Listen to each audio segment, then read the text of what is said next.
জ্বালা পড়া শুরু হলো। তারা আন্দোলনকারীদের কাছ থেকে তারা বললো যে এর সঙ্গে আমরা জড়িত না, আর এটাকে আমরা কন্ডেম করি, এটা আমরা চাই না। তারা যখন সরে এসেছে, আমি সেই সময় আমার আর্মি নামিয়েছি। আমি কিন্তু তার আগে আর্মি নামাইনি। আমাদের অনেকেই বলতে চেষ্টা করে ছাত্রদের বিরুদ্ধে আর্মি নামানো। আমি রাজনীতি করে, ছাত্র রাজনীতি করে এসেছি। ওই ঢাকা ইউনিভার্সিটি থেকে শুরু করে ওই সেনাবাহিনী যে কি করতে পারে আমার জানা আছে। আপনারা জানেন যে কটা ঘটনা, যতগুলি খুন খারাপি এই শিবির, বিএনপি, জামাত এরা একসাথে করেছে। আজকে কারফিউ দিতে আমরা বাধ্য হয়েছি মানুষের জানমাল রক্ষা করার জন্য।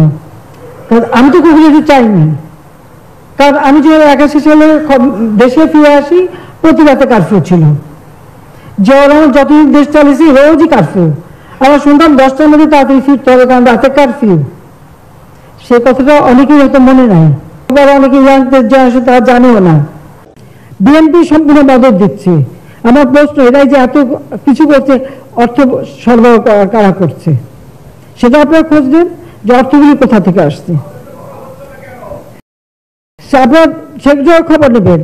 আমি আপনার কাছে অনুরোধ, এবার আমরা চাই যত দ্রুত সম্ভব এই অবস্থার পরিবর্তন হবে। অনেকটা আমরা শান্ত করে নিয়ে আসতে পেরেছি, অনেকটা আমরা এটাকে মানে বলতে পারি যে অবস্থা ছিল তাতে আস্তে আস্তে এখন ভালো হবে। কারফিউ আমরা কিছু শিথিল করেছি আজকে, এখন আপনাদের তাড়াতাড়ি ছেড়ে দেবো। যখনই সিচুয়েশন ভালো হবে সময় বুঝে বলে আমরা দেবো। জেলাগুলিতে আমরা বলেছি যেসব জেলা এখন তারা কোনো গোলমাল করতে পারছে না, সেই জেলাগুলি এখানে ডিসি এবং আইন শৃঙ্খলা রক্ষাকারী সংস্থা এবং সশস্ত্র বাহিনী তারা মিলে বসে ঠিক করে কোথায় কত ঘন্টা কার্ফিউ থাকবে, কোথায় থাকবে না, সেই অধিকারটা তাদেরকে দিয়ে দিয়েছি।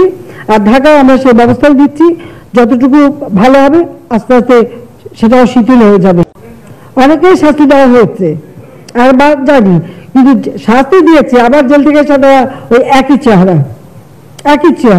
তবে এবার অত সহজে ছাড়া হবে না। এই ধ্বংসযজ্ঞ চালিয়ে দেশকে নষ্ট করবে, আর অনবরত বিদেশে আজে বাজে রিপোর্ট দিয়ে যাচ্ছে। আর কেউ যদি মনে করেন যে হ্যাঁ আপনি আপনার কারখানা রক্ষা করতে পারবেন, সেই শক্তি আছে, এটা আপনারা খুলে ফেলতে পারেন, আমাদের কোনো আপত্তি নেই। কিন্তু যদি কোনো দুর্ঘটনা ঘটে তার দায় দায়িত্ব কিন্তু আমাদের দিতে পারবেন না, আপনাদের নিজ দায়িত্ব করতে হবে। তার কারণ আমি যখনই খবর পেয়েছি ওরা যাচ্ছে, আমি সাথে সাথে কারখানা বন্ধ করে শ্রমিকরা নিরাপদে চলে যায়, আমি সেই ব্যবস্থা নিয়েছি আপনাদেরই স্বার্থে। ইন্টেলিজেন্সের খবর আছে বলে এটা করতে পেরেছি, গোয়েন্দা সংস্থা সময় সময় খবর দিয়েছে বলে এটা সাথে ব্যবস্থা নিতে পেরেছি, সেটাও মাথায় রাখবেন। যেমন শিবির তো জঙ্গি দল, যে জঙ্গিদেরই তো আক্রমণ, নইলে গলা কেটে একটা সাধারণ কর্মী ভোট দিতে সবসময় আমাদের, তাকে গলা কেটে কলেজে ফেলে রেখে দিল। গলা কাটে কি, হাত কেটে দিয়েছে, পা কেটে দিয়েছে, ছাদের থেকে ছাত্রীদের কর্মীদের ফেলে দিয়ে মেরেছে। এই সমস্ত নৃশংসতা কে করে? কাজে এই শিবির হচ্ছে সম্পূর্ণ জঙ্গি, জামাতও জঙ্গি, আর বিএনপি আজকে তাদেরও চেহারাটা বেরিয়ে গেছে। এখনই দলনি, এখনই হুকুম দেয় চালিয়ে যাও আন্দোলন, মানে আপনাদের জ্বালা পোড়া চালানোর হুকুমও দিয়ে যাচ্ছে। এখানে সবথেকে সেন্সিটিভ হচ্ছে ছাত্র ওখানে বসা। আমি জানি না ছাত্রদের সাথে আরো কাজ, তাদের কোনো ক্ষতি না হয় সেদিকে আমাদের দৃষ্টি দিতে হয়েছে। আমরা পুলিশ, আমাদের লোকবল সবকিছু দিয়ে চেষ্টা করেছি। যেদিন ছাত্ররা এই অগ্নিসন্ত্রাস শুরু হলো, জ্বালা পড়া শুরু হলো, তারা আন্দোলনকারীদের কাছ থেকে তারা বললো যে এর সঙ্গে আমরা জড়িত না, আর এটাকে আমরা কন্ডেম করি, এটা আমরা চাই না। তারা যখন সরে এসেছে, আমি সেই সময় আমার আর্মি নামিয়েছি। আমি কিন্তু তার আগে আর্মি নামাইনি। আমাদের অনেকেই বলতে চেষ্টা করে ছাত্রদের বিরুদ্ধে আর্মি নামানো। আমি রাজনীতি করে, ছাত্র রাজনীতি করে এসেছি। ওই ঢাকা ইউনিভার্সিটি থেকে শুরু করে ওই সেনাবাহিনী যে কি করতে পারে আমার জানা আছে। আপনারা জানেন যে কটা ঘটনা, যতগুলি খুন খারাপি এই শিবির, বিএনপি, জামাত এরা একসাথে করেছে। আজকে কারফিউ দিতে আমরা বাধ্য হয়েছি মানুষের জানমাল রক্ষা করার জন্য। আমি তো কখনো চাইনি, কারণ আমি যে 81 সালে দেশে ফিরে আসি, প্রতি রাতে কারফিউ ছিল। জিয়াউর রহমান যতদিন দেশ চালিয়েছি রোজই কারফিউ। আমরা শুনতাম 10টার মধ্যে তাড়াতাড়ি ফিরতে হবে, কারণ রাতে কারফিউ।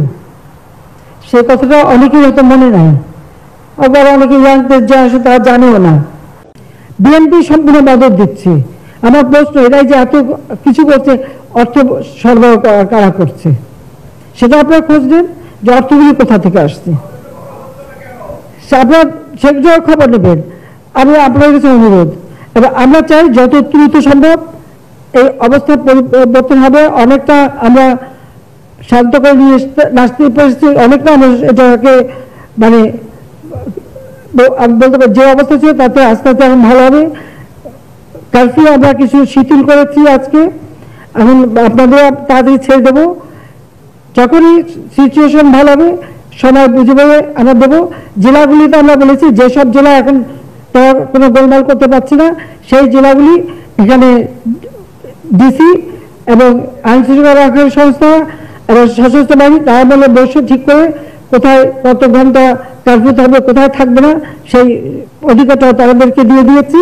আর ঢাকায় আমরা সেই ব্যবস্থাও দিচ্ছি, যতটুকু ভালো হবে আস্তে আস্তে সেটাও শিথিল হয়ে যাবে। অনেকেই শাস্তি দেওয়া হয়েছে, আর বাদ যায়নি, কিন্তু শাস্তি দিয়েছে আবার জেল থেকে সেটা ওই একই চেহারা। তবে এবার অত সহজে ছাড়া হবে না। এই ধ্বংসযজ্ঞ চালিয়ে দেশকে নষ্ট করবে, আর অনবরত বিদেশে আজে বাজে রিপোর্ট দিয়ে যাচ্ছে। আর কেউ যদি মনে করেন যে হ্যাঁ আপনি আপনার কারখানা রক্ষা করতে পারবেন, সেই শক্তি আছে, এটা আপনারা খুলে ফেলতে পারেন, আমাদের কোনো আপত্তি নেই। কিন্তু যদি কোনো দুর্ঘটনা ঘটে তার দায় দায়িত্ব কিন্তু আমাদের দিতে পারবেন না, আপনাদের নিজ দায়িত্ব করতে হবে। তার কারণ আমি যখনই খবর পেয়েছি ওরা যাচ্ছে, আমি সাথে সাথে কারখানা বন্ধ করে শ্রমিকরা নিরাপদের যে চলছে আমি সেই ব্যবস্থা নিয়েছি আপনাদেরই স্বার্থে। ইন্টেলিজেন্সের খবর আছে বলে এটা করতে পেরেছি, গোয়েন্দা সংস্থা সময় সময় খবর দিয়েছে বলে এটা সাথে সাথে ব্যবস্থা নিতে পেরেছি, সেটাও মাথায় রাখবেন।